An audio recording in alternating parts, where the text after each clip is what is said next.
안녕하세요. 3월 22일 월요일입니다. 오늘은 누가복음 20장 41절부터 21장 4절입니다. 제가 읽겠습니다. 예수께서 그들에게 이르시되 사람들이 어찌하여 그리스도를 다윗의 자손이라 하느냐. 시편에 다윗이 친히 말하였으되 주께서 내 주께 이르시되 내가 내 원수를 내 발등상으로 삼을 때까지 내 우편에 앉았으라 하셨도다 하였느니라. 그런즉 다윗이 그리스도를 주라 칭하였으니 어찌 그의 자손이 되겠느냐 하시니라.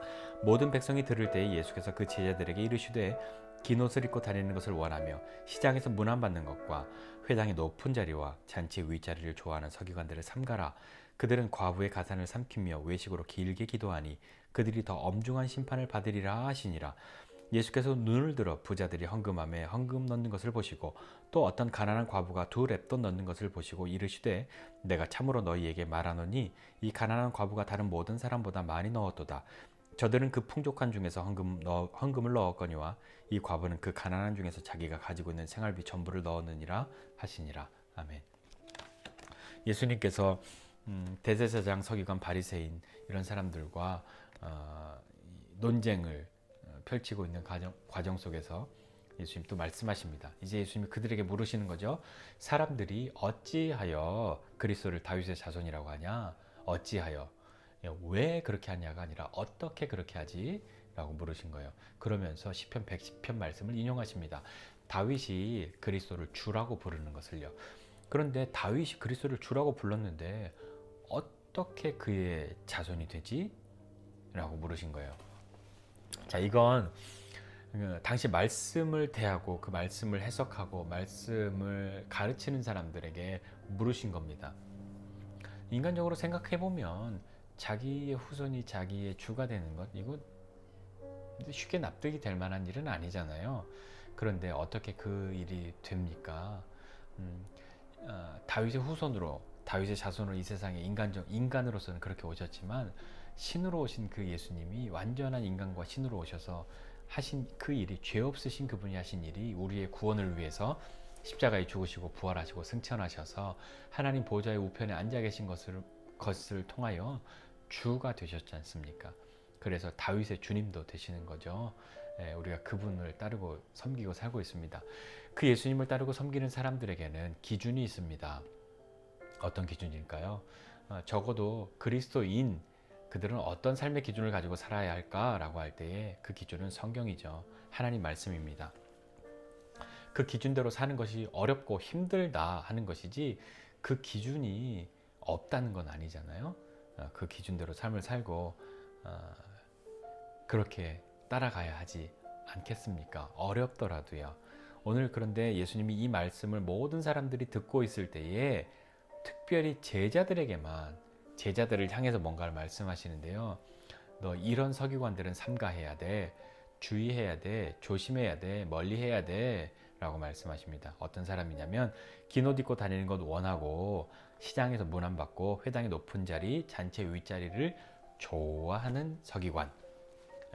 그러니까 이 서기관의 직무는 사실 서기관은 뭐 왕궁이나 성전이나 지방 정부나 이런 데서 뭔가를 기록하는 사람, 쉽게 단순하게 그거였는데 특별히 성전에서 서기관하는 사람들은 성전의 서기관들은 율법을 기록하고 그것을 뭐 또 제사장에 관한 것들을 기록하고 그것을 해석하고 또 그것을 사람들에게 가르치고 하는 일들을 했던 사람들이 서기관이에요. 그러니까 직무상 뭐 요즘에 우리 교회의 사역자들, 뭐 목사님들과 크게 다르지 않죠.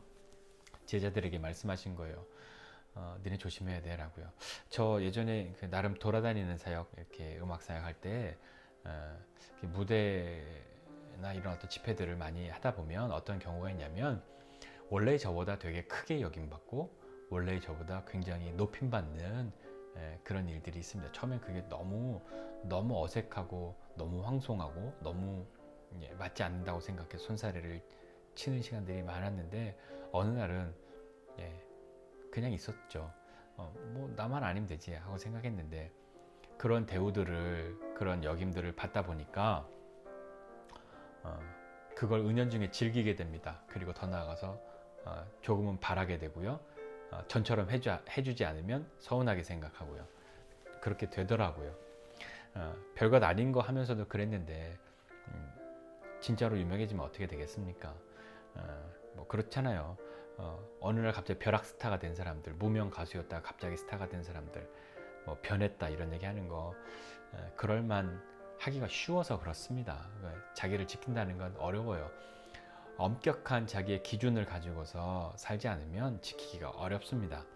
저도 그렇고요. 여러분들도 그러할 거라고 생각합니다. 이 제자들에게 말씀하셨는데 이 제자는 저와 여러분 다 포함되지 않겠습니까? 특별히 여러분들보다는 저에게 더 엄격한 그런 기준을 제 스스로가 가지고 있어야 한다고 생각합니다. 마찬가지입니다. 그 다음에 헌금에 대한 이야기 나오는데요. 이 헌금에 대해서도 사실은 기준을 가지고 있어야 합니다. 교회에서 헌금 얘기하는 것 그렇게 환영받지 못하지요. 저도 그거 잘 알고 있습니다. 그래서 저도 나름 잘 안 하려고 합니다. 그러나 기준은 가지고 있어야 하고 기준은 분명하게 우리가 있어야 하는 것이죠. 헌금의 기준은 뭘까요? 오늘 예수님이 부자들이 헌금한 것과 가난한 과부가 헌금한 것 놓고서 가난한 사람이 더 많이 했다라고 말씀하셨어요. 그 기준은 뭘까요? 적어도 그 기준은 액수는 아닌 것 같아요. 부자는 풍족한 중에 헌금을 넣었고 과부는 가난한 중에서 자기가 가지고 있는 생활비 전부를 넣었다 이렇게 얘기합니다. 두 랩돈이래요. 헌금 넣는 걸 보셨나 봐요. 그걸 보셨는지 아니면 어떤 기록에 뭐 헌금 얼마 했다고 옆에서 기록하니까 그걸 들으셨는지 아니면 이렇게 어떤 곳에 넣어서 떨어지는 소리가 들리니까 그 소리를 들으셨는지 알 수 없지만 여하튼 두 랩돈이라고 합니다. 한 랩돈은 얼만큼의 가치가 있을까요? 당시에 그 한 하루의 품삯을 삼았던 기준이 되었던 데나리온, 한 데나리온이 하루의 품삯이었는데요. 요새 하루 일당 그냥 한 10만 원 정도라고 생각해 봅시다. 하루 일당 10만 원인데 한 랩돈은 얼마냐면 그 데나리온의 100분의 1, 좀 세게 잡았을 땐 132분의 1이라고 기록한 기록도 있는 거 보니까 대충 한 100분의 1이라고 해봅시다. 100분의 1이나 그 이상일 테니까요. 그러니까 한 랩돈이 하루의 품삯이 10만 원이라고 쳤을 때 데나리온이라고 그렇게 생각해 보면 한 랩돈은 1,000원 되죠. 그러니까 100분의 1 혹은 132분의 1이라고 하니까 두 랩돈이라고 한다면 그저 1,000몇백 원, 최대로 잡아서 2,000원 정도 되는 겁니다. 그런데 정말 가슴 아프게도 그 돈이 이 사람의 생활비 전부라고 이야기해요. 생활비 전부. 그러면 두 랩돈 중에서 그냥 한 랩돈만 해도 되잖아요. 그럴 수 있지 않았을까요? 근데 이 여인은 생활비 전부를 넣었어요. 그러니까 다 넣었기 때문에 크냐? 과연 또 그것만 있었을까요? 예수님이 더 많이 하였다 라고 말씀하신 기준은 뭘까요? 액수는 아니고요. 전분이 아니냐일까요? 그것보다는 어떠한 마음으로 했느냐이진 않을까요? 그것인 것만 같습니다. 당시의 헌금이 뭐 지금도 그런 면이 없지 않아 있지만 일부의 어떤 사람들에게는 자기를 드러내거나 자기의 명예를 과시하거나 하는 방편으로 이용되기도 했습니다. 또 어떻게 보면 47절에 이 서기관들이 과부의 가산을 삼켰다 이렇게 얘기 나오는데 얼마 전에 불의한 재판장 이야기할 때 말씀드렸던 것처럼 당시에 이 남편이 죽은 여인들 가난하지 않았는데 가난하게 돼버린 사람들이 많아요. 재산을 빼앗겼으니까요.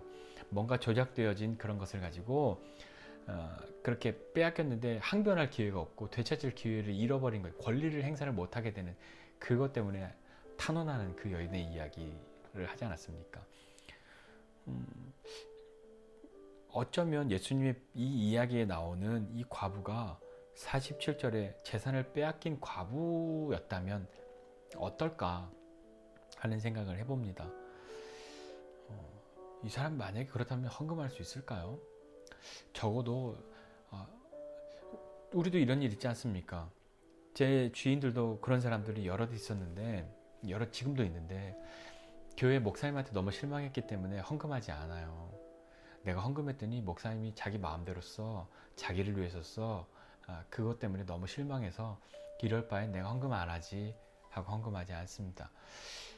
그게 정말 옳은 선택일까요? 또 어떤 친구는 그래서 나는 교회도 헌금하지 않고 다른 데 보내, 어떤 기관에 보내, 이렇게 이야기해요. 그것이 과연 최선일까 하는 생각도 해봅니다. 여하튼 언제 한번 그런 이야기를 나누게 될 때가 또 있을 텐데, 오늘 그런 걸 다 뒤로 하고, 만약에 나한테 내 재산을 빼앗아간 사람이 있는데, 이 사람이 그런 사람들이 있는 그곳에 가서 헌금하는 거 쉬울까요? 저는 못할 것 같아요. 차라리 딴 데 가지. 근데 이 여인이 이렇게 할 수 있었던 건 뭘까? 이 여인의 기준이 저의 기준과 좀 달라서 그러진 않았을까 하는 생각 해봅니다. 우리가 이렇게 헌신하는 것, 그것은 인정받거나 남들에게 높임받거나 하기 위함이 아닌 거죠. 그리고 이 헌금도 사람들을 위해서 쓰여지기는 하지만 사람에게 하지는 않지 않습니까? 하나님께 믿음으로, 감사함으로 드리는 건데요. 그걸 그 기준을 가지고 하였기 때문에 두 랩돈 중에 하나만 그렇게 하면 어땠을까 하는 마음이 저도 드는데, 이 여인은 주님, 제가 오늘 굶지어 그러나 그래도 저는 주님 앞에 감사합니다 라고 하는 마음으로 드렸던 것은 아닐까요? 주님이 말씀하신 것처럼 액수의 크기가 아니라 어떠한 마음으로, 어떠한 기준을 가지고 내가 이렇게 넣었으면 인정받겠지 하는 마음으로 혹시라도 그랬다면 주님이 그렇게 크다고 여기지 않으셨을 것만 같습니다. 그러나 그 여인의 마음을 아신 주님이 계시기 때문에 우리는 사람으로 오는, 나에게 뭐 이런 사람 좋아하지 마 라고 말씀하셨던 그런 부류의 사람들이 주는 실망감이 있을지라도 그러함에도 불구하고 나를 위해서라도 주님 앞에 믿음으로 나아가는 삶을 살아야만 하는 것 같습니다. 오늘 이 말씀을 보면서 솔직히 지금 되게 여러 번 했어요. 자꾸 말이 꼬이고요, 어렵고요, 나가야 되는 시간은 이미 지나서 마음은 급하고요. 그래서 여러 번 하고 있는데 마무리를 좀 지어 봅니다. 그래서 제자들에게 말씀하신 것처럼 내가 그렇게 될 수 있는 가능성이 많다. 나도 돈 좋아하고 폼 잡는 거 굉장히 좋아할 수 있다. 그걸 인정해야 하고요. 그런 사람이 될 수 있는 그런 분위기가 될지라도 삶의 기준이 명확해야 그때에도 자기 스스로를 채찍질할 수 있습니다. 헌금 생활도 마찬가지입니다. 봉사하는 것도 마찬가지입니다. 그 기준이 명확해야 합니다. 내 이름을 높이거나 내 영향력을 끼치거나 내가 더 인정받거나 그것이 아니라 어떠한 기준을 가지고 헌금하고 봉사하고 교제하고 삶을 살아가느냐 하는 것이 중요한 것이죠. 저와 여러분 정확한 기준을 가져야 합니다. 기준을 가지고 있으면서도, 성경을 보고 있으면서도 서기관들은 다윗의 자손과 다윗의 주가 되신다는 그 그리스도를 못 알아보지 않았습니까? 그게 뭐지 하고 그렇게 당황하는 그런 일이 아니라 명확한 기준을 가지고 삶을 살아가는 오늘 하루, 그리고 내일, 매일매일이 될 수 있는 저와 여러분 모두가 되시기를 주님의 이름으로 부탁드립니다. 기도하겠습니다. 하나님 아버지, 은혜와 사랑을 감사드립니다. 하나님, 우리의 마음과 우리의 생각과 감정과 환경과 분위기는 매일매일 바뀔 수 있으니 주님, 어떠한 것에서도 바뀌지 않는 주님의 말씀을 따라 그 삶의 기준을 삼고 살아가는 우리 되게 해주십시오. 이런 사람 주의하고 삼가해라 라고 말씀하셨는데, 우리 스스로 그런 사람들을 주의하고 삼가해야 하겠지만 그런 사람 되지 않도록 또 힘쓸 수 있도록 주님 은혜를 베풀어 주시고, 특별히 우리가 하나님 앞에 삶의 기준을 가지고 살아가는 모든 영역 속에 은혜를 베풀어 주셔서 또 봉사하고 헌금하고 교제하고 삶을 살아가는 모든 시간 속에 우리의 기준이 어디에 있는지 다시 한번 확인해보고 주님 앞에 믿음으로 살아가는 우리 모두 될 수 있도록 은혜를 베풀어 주시옵소서. 주님을 기쁘시게 하는 사람 될 수 있도록 힘 주십시오. 은혜를 베풀어 주십시오. 감사드리고 예수님의 이름으로 기도드립니다.